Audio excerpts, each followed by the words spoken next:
ఇంతకుముందు చెప్పాను కదా, ఆఫ్బో ప్రిన్సిపల్ అంటే ఏంటిది, లోయర్ ఎనర్జీస్ నిండిన తర్వాతనే హయ్యర్ ఎనర్జీస్ నిండాలి. మీరు బొమ్మ గుర్తుపెట్టుకోండి, లైక్ ఇది చూడండి, ఇది చూడండి, ఇది నిండిన తర్వాతనే ఈ 2s అనేది నిండుతుంది. మళ్ళీ 2s అనే ఆర్బిట్ నిండిన తర్వాతనే 2p36 and again 3p36. So ఇక్కడ ఏంటంటే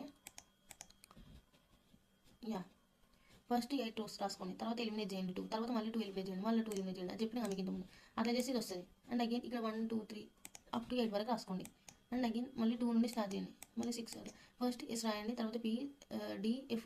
సో మీరు ఏం చేయండి అంటే ఈ ఫస్ట్ది దేనికి టచ్ కాకుండా గీయండి, సెకండ్ది కూడా టచ్ కాకుండా గీయండి. ఇక థర్డ్ నుండి ఇట్లా టచ్ అవ్వకుంటూ వస్తాయి. సో ఈ 1s అనే ఆర్బిటల్ నిండిన తర్వాతనే 2sకి వస్తుంది. సో మనకి ఇక్కడ క్వశ్చన్ ఏమని ఇచ్చిందో క్లారిటీగా అర్థం చేసుకున్నాం.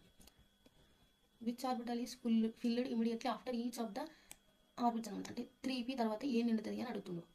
3p ఏడుంది, 3p తర్వాత ఏం నిండుతుంది, 4s. ఇది ఒకటి వచ్చిందా, 4s అని గుర్తుపెట్టుకోండి. అంటే 4s ఎట్లయినా ఈ 2 ఆప్షన్లో కాదు, 4s అంటే ఈ 2 ఇట్లనే ఉన్నాయి. ఒకటైతే గుర్తుపెట్టుకున్నాం. అండ్ అగైన్ 4p ఉంది, 4p తర్వాత ఏముంది ఇక్కడ 5s ఉంది. 5s ఈ 2 ఇట్లలో మళ్ళీ 5s ఉంది. Next go for another condition, check చేయండి. 4f ఉంది, 4f అంటే 4f ఎక్కడ ఉంది, ఇక్కడ ఉంది. 4f తర్వాత ఏముంది, 5d ఉంది. 5d కూడా అబ్బా మళ్ళీ 5d రెండింటికి ఉంది కదా అనుకోకండి, లాస్ట్ దాకా చూడండి. 5d తర్వాత ఏం నిండుతుంది అది కూడా చూడండి. 5d ఏముంది ఇక్కడ ఉంది, 5d తర్వాత ఏం నిండింది 6p. సో 6p ఇక్కడ ఉంది. This is our correct option. This is కొట్టివేద్దాం, దట్ ఈస్ రాంగ్.